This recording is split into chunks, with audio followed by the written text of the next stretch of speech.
外卖小哥被卡车撞出10几米远，司机下车后不赶快救人，反而觉得自己才是最倒霉的人。更可恨的是，男人用最后一口气向司机发出求救，结果司机看向四周，发现没有监控后，快速跑回车上又倒了回来。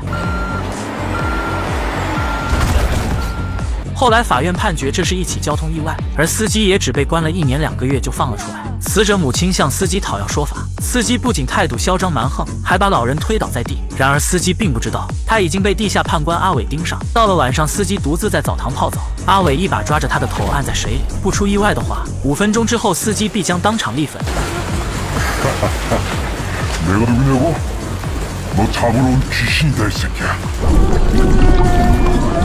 白天他是普普通通的小警察，晚上就化身地下判官除暴安良。只要是逃过法律制裁的罪犯，最终都会死在他的手上。比如这个胡子拉碴的胖子，当着男孩的面打死了他的母亲，后来伪装精神疾病只判了3年。如此不切实际的判决，在男孩心里种下了复仇的种子。12年后，男孩通过努力当上警察，但胖子不知悔改，依旧到处作恶。仅因为鸡毛蒜皮的小事，就把司机师傅狂揍了一顿。不过不用担心，恶人自有恶人磨。长大后的阿伟就站在不远处，他的目的。I don't think so. No, no, no, no. I don't think so. No, no, no, no. It's never, ever, ever, ever, ever, ever gonna happen. I don't think so. No, no, no, no. I don't think so.No, no, no, no. It's never, ever, ever, ever, ever, ever gonna happen. I don't think so. No, no, no, no. Maybe someday you'll have it your way. Maybe someday.It'll all work out. Until then, nope, a nope, a nope, a nope, definitely nope, a nope, nope, a nope. Probably never, ever, ever, ever, ever, ever gonna happen. Oh no.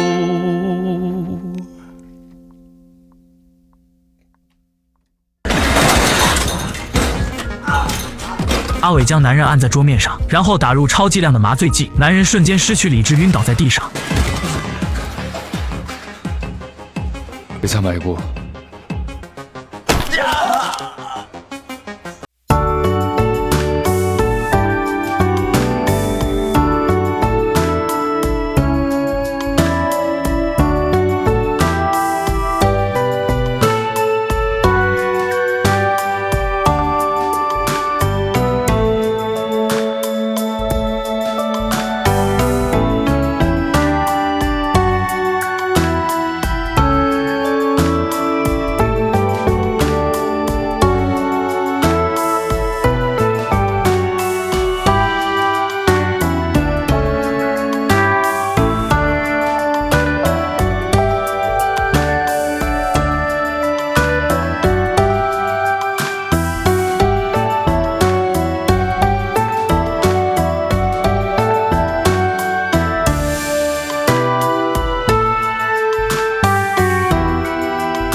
与此同时，收到消息的金姐赶了过来。不过等她到达现场后，阿伟已经全身而退。这不以暴制暴的非法正义。接下来，阿伟将继续惩治一个叫彪子的男人，他所犯下的罪让人背脊发凉。身材哇塞的夜店小妹把男人拉到一边，然后问他要不要共度良宵。事实上，男人不仅是个杀人魔，还是名警察，压根儿就没空和他聊骚，而是直勾勾盯着对面的彪子。彪子可不是什么好人。3年前，他和2名同伴抢劫便利店，不仅杀了老板娘，连2个7岁的孩子都不放过。悲剧发生以后，由于另外2名帮凶是未成年，彪子和他们串通一气，把全部罪行都推到了未成年身上。最后3条人命只判了彪子2年0.6个月。今天是彪子出狱的第1天，不但不知悔改，还在小弟跟前炫耀法律都拿他没办法。小妹看到阿伟一直盯着彪子，以为他是来买面粉的，于是强行把他拽到走廊，然后掏出一片面粉放在嘴里，紧跟着就啃了上去。在面粉的作用下，阿伟晕晕乎乎，直到第2天才缓过神儿。但这并不影响除掉彪子的决心。经过几天跟踪，他发现彪子贩毒赚来的钱会藏在一个破烂不堪的小屋里。为了在除掉彪子的同时不暴露身份，阿伟先是向缉毒科发了份匿名举报信，然后在彪子车上留下自首的纸条。这样做的目的很简单，不仅能让彪子成功逃脱缉毒科的追捕，还能把他引回到小屋子取钱。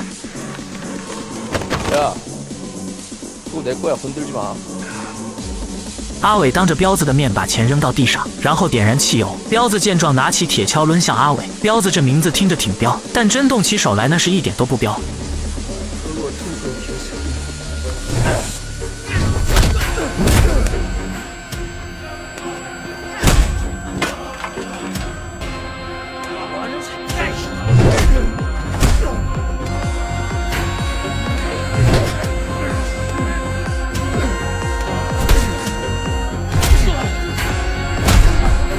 还没挨几拳就晕头转向，阿伟趁机用铁链锁着他的脖子，然后挂在钢管架上。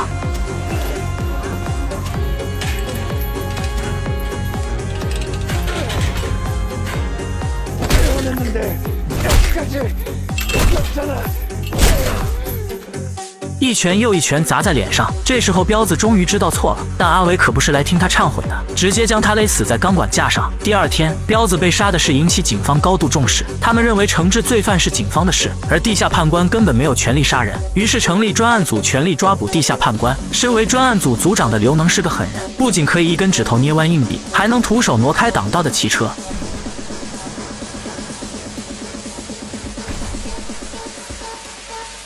看来阿伟这次要遇到硬茬了。迫于上面的压力，专案组组长刘能带着手下展开大追捕。后来发现抓到的人并不是真正的地下判官。另一边，阿伟在电视上看到从小对他很好的奶奶被车撞死。原来1个小时前，老奶奶收完废品回家的路上，因为挡住了宝马车，车主一怒之下直接撞了过去。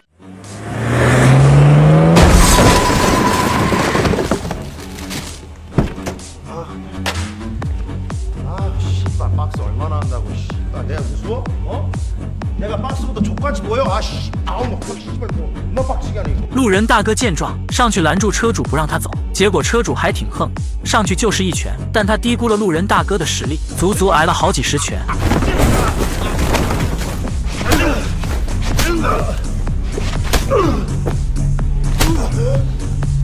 警察赶到现场后，把车主带上警车，而路人大哥因为故意伤害也被抓了起来。很明显，车主犯了故意杀人罪，但法院却把这场悲剧定性为突发意外。看到这，阿伟紧握拳头，已经做好准备为死去的奶奶伸张正义。另一边，专案组组长刘能已经料到阿伟会出手杀掉车主，于是派手下24小时进行监护。不过阿伟也不傻，他故意制造交通事故虚假信息引开警察，然后偷偷溜进病房对车主一番警告。 법을 누구보다 잘 어긴 놈이 법을 누구보다 잘 지켰던 사람은 그래서 내가 생각한 건데 어떤 범죄는 범죄로 다스려도 된다고 봐. 等警察发现车子完好无损时，才意识到被阿伟骗了。此时阿伟成功走出医院大楼。就在这个时候，车主被另一名地下判官从楼上推了下来。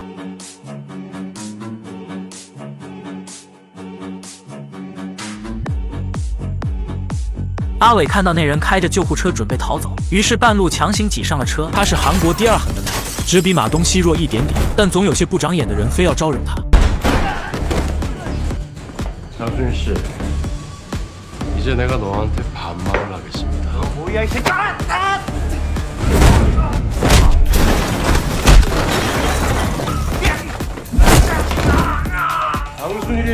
为首的大哥脱掉衣服，看样子是要好好教训一下男人。不曾想男人刚迈出一步，他就赶快把自己关进安全区。小弟趁机给男人一闷棍，结果棍子断了，人还好好的。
一排，对面几十只母猪破笼而出，像打了兴奋剂一样。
모습을 선배님의 정의가 진짜 있다는 것을 보여주시면 저도 선배님을 따르겠습니다. 아니면 제가 선배님께 증명하겠습니다. 警察抓捕罪犯，意外得知上司与黑帮勾结洗钱。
在2名杀手合力下，刘能明显有些招架不住，大腿被刺了好几刀。不过不用担心，他还有个特点，伤得越重，爆发力就越强。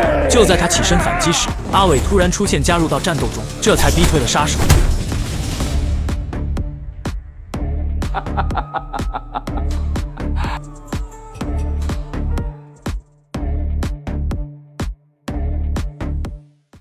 男人炸掉黑帮老巢，抢走赃款100亿，接着在墙上写下官商勾结的字样。随着金姐把这件事公布出去，金三斗彻底慌了，他找局长出谋划策，可万万没想到，局长为了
小弟因为弄丢1个亿，被大哥送上断头台。就在刚刚，阿伟抢走金三斗犯罪的赃款，并且还要和他进行最后的决斗。随着战书下达，金三斗带着上百号小弟来到体育馆，他们冲进监控室赶走工作人员，然后接手所有监控录像。同时，金三斗吩咐他们随时注意穿着黑色卫衣的男人。伴随着夜幕降临，一个黑色卫衣的男人进入体育馆。就在他们准备抓捕时，无数个身穿黑色卫衣的人出现在监控里。金三斗这才反应过来，原来今晚是以地下判官为主题的音乐节。此时，阿伟和赵江旭混迹在人群中，杀手同样也在寻找阿伟，可接连揍了好几个人都没能找到。就在这时，赵江旭主动暴露自己，把小弟全都吸引了过去。然后阿伟主动出击，并让金姐全程直播他们的罪行。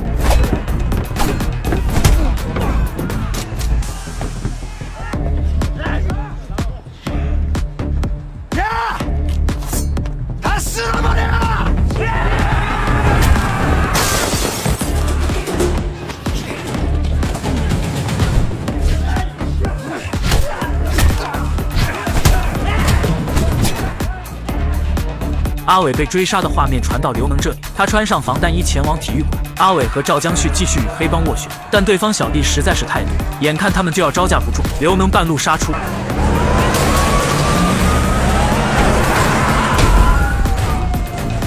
경찰입니다.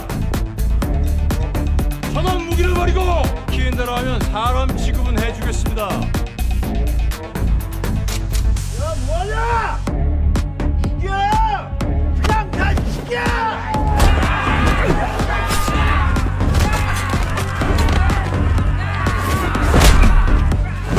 此时，金三斗已经杀红了眼，拿着大砍刀冲进大巴车里，向阿伟砍去。危急时刻，另一个黑衣人从身后拦住金三斗，可紧跟着他就被连捅了3刀。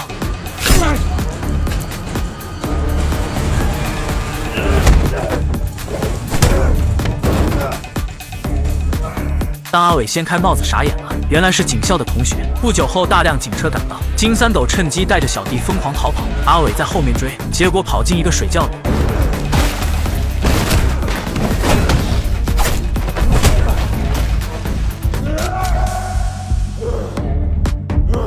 此时，刘能也赶了过来。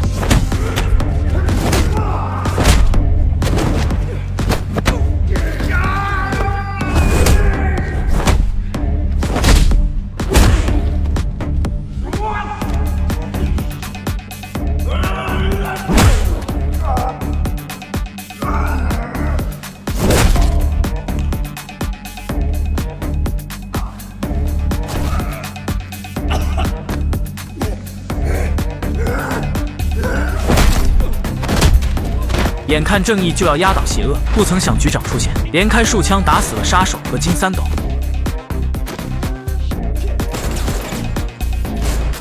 局长发现子弹打完，他又开启水阀，瞬间阿伟和刘能被大水淹没。阿伟游到扶梯前上岸，快速跑过去撞飞局长。